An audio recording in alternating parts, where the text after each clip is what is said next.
Assalamualaikum warahmatullahi wabarakatuh. Apa khabar semua? Bertemu kembali kita di channel Ustazah Zawati. Okeylah anak-anak murid semua, hari ini kita akan belajar dalam bidang akidah. Dalam tajuk Al-Asma'ul Husna iaitu Al-Hasib. Apa itu Al-Asma'ul Husna? Asma'ul Husna adalah nama-nama Allah, dan hari ini kita nak fahamkan dengan lebih mendalam dalam tajuk Al-Hasib. Sebelum Ustazah teruskan, Ustazah terangkan sedikit apakah standard kandungan yang terkandung di dalam tajuk ini. Dalam 3.4, memahami dan meyakini nama Allah Al-Hasib sebagai pegangan dan binting dalam kehidupan seharian. Jadi 3.4.1 menerangkan pengertian nama Allah Al-Hasib. 3.4.2 menerangkan maksud meyakini nama Allah Al-Hasib. 3.4.3 menghuraikan dalil naqli nama Allah Al-Hasib dan ertinya. Dan 3.4.4 menganalisis kesan meyakini nama Allah Al-Hasib dalam kehidupan seharian. Kita perhatikan, dan kita cuba fikirkan pada ayat Al-Quran ini. Allah berfirman, Bismillahirrahmanirrahim. Wa idza huyyitum bi tahiyyatin fahayyu bi ahsana minha aw rudduha. Innallaha kana ala kulli syai'in hasiba. Apa maksudnya? Dan apabila kamu diberikan penghormatan dengan sesuatu ucapan hormat seperti memberi salam, maka balaslah penghormatan itu dengan lebih baik daripadanya, atau balaslah dia dengan cara yang sama. Sesungguhnya Allah sentiasa menghitung setiap sesuatu. Dalam ayat ini, paling mudah sekali dalam ucapan memberi salam dan menjawab salam. Kita tahu memberi salam itu hukumnya sunat, tetapi menjawab salam itu hukumnya wajib. Itu adalah cara yang paling mudah untuk kita mendapat pahala, ganjaran di situ. Pengertian nama Allah Al-Hasib. Al-Hasib bermaksud Allah Maha menghitung setiap amalan dan perbuatan kita, sama ada baik ataupun tidak baik pada setiap masa dan tempat. Jadi Al-Hasib juga menerangkan bahawa Allah Maha mencukupkan keperluan hamba-Nya. Jadi lazimi mulut kita dengan ucapan Alhamdulillah pada setiap nikmat yang Allah kurniakan kepada kita. Jadi hukumnya kita wajib beriman bahawa Allah mempunyai nama Al-Hasib. Allah Maha Pemurah ketika memenuhi keperluan hamba-Nya dan Maha menghitung setiap amalan kita. Jadi, setiap apa yang kita lakukan, kita kena ingat bahawa semuanya dicatat. Sama ada amalan kebaikan ataupun amalan kejahatan. Dalil naqli. Apa itu dalil naqli, anak-anak? Ya, dalil naqli merupakan ayat Al-Quran ataupun hadis Nabi SAW. Firman Allah, Bismillahirrahmanirrahim. Wa man yakfur bi ayatillahi fa innallaha sari'ul hisab. Apa maksudnya? Dan ingatlah sesiapa yang kufur, ingkar akan ayat-ayat keterangan Allah, maka sesungguhnya Allah amat segera hitungan hisabnya. Di sini Allah menerangkan apa? Setiap apa perbuatan kita baik atau jahat, semuanya akan dihisab ataupun dihitung. Cuba perhatikan gambar-gambar yang Ustazah berikan ni. Sebelum tu, kita tengok firman Allah lagi. Maka sesiapa yang berbuat kebajikan sebesar zarah, nescaya akan dilihatnya dalam buku amalnya. Ini merupakan gambar-gambar amalan kebaikan yang kamu semua boleh dapat di rumah sekarang ni. Cuba tengok. gambar mengaji bersama dengan ayah, menolong ibu di dapur, kan? Menolong ibu menghidangkan makanan, membersihkan rumah, membaca buku bersama ibu dan ayah, pergi ke masjid, kan? Mengemas rumah, kan? Menghormati orang yang lebih tua. Jadi di sini sangat mudah untuk kita meraih pahala. Kan? Jadi tu Allah kata tadi, kita buat kebajikan sebesar zarah. Zarah tu apa kan? Sebesar kecil-kecil tu kan. Tapi dia punya pahala ganjaran dia sangatlah besar. Jadi apa lagi? Sementara awak duduk dekat rumah ni kan musim PKP ni. Jadi kita banyakkan membantu ibu dan ayah secara tak langsung awak meraih pahala. Okey. Dan yang ni pula, tadi amalan kebaikan. Yang ini pula amalan kejahatan. Contoh paling mudah berlaku di sekolah. Kan? Amal sikap membuli, sikap mentertawakan kawan, sikap mengata kawan di belakang. Kan? Gelak-gelakkan kawan.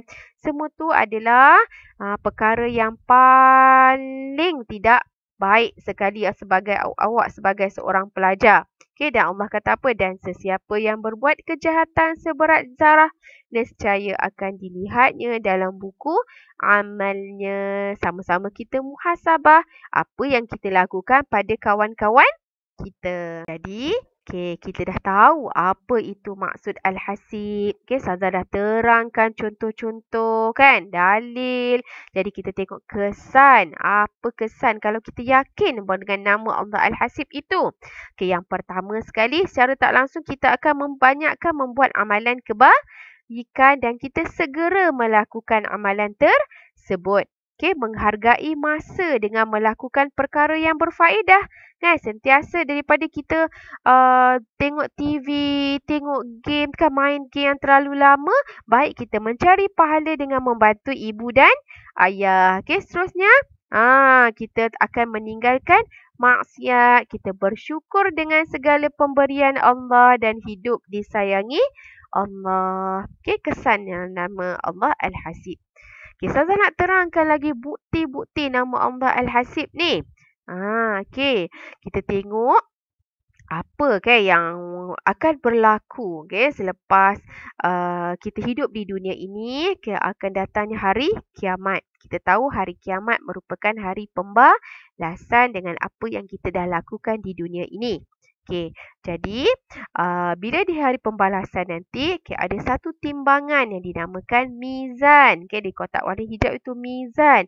Mizan merupakan timbangan amalan kebaikan dan amalan kejahatan. Di manakah beratnya amalan kita tersebut? Sama ada amalan baik ataupun amalan yang jahat. Jadi yang kita kena yakin bahawa adanya syurga dan neraka. Syurga tempat orang melakukan amalan kebaikan untuk orang-orang yang beriman dan beramal soleh. Manakala neraka untuk orang-orang yang banyak melakukan dosa.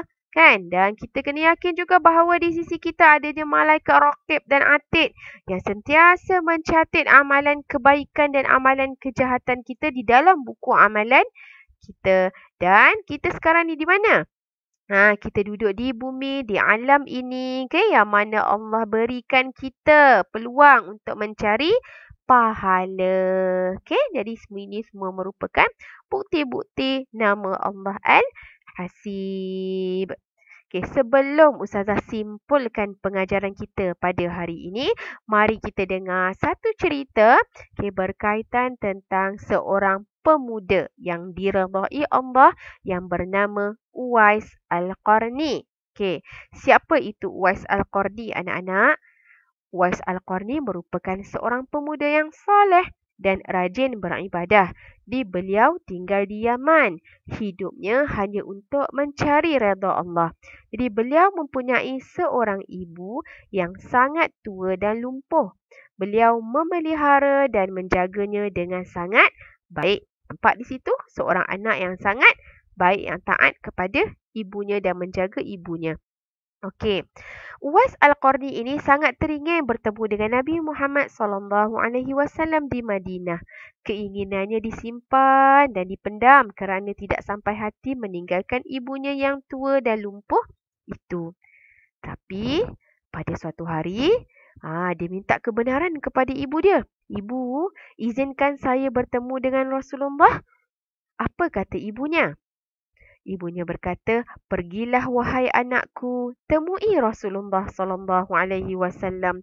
Apabila telah berjumpa baginda, segeralah pulang." Uwais bersyukur dan meminta bantuan daripada jiran-jirannya untuk menjaga ibunya. Jadi beliau segera bertolak ke Madinah yang terletak ratusan batu dari Yaman. Sesampainya di rumah Rasulullah sallallahu alaihi wasallam, baginda tiada di rumah kerana berada di medan perang. Jadi Uwais, apa perasaan Uwais? Semestinya perasaannya adalah sangat sedih kerana hajatnya bertemu dengan Rasulullah tidak tercapai. Beliau bergegas pulang ke Yaman sebagaimana yang dipesan oleh ibunya.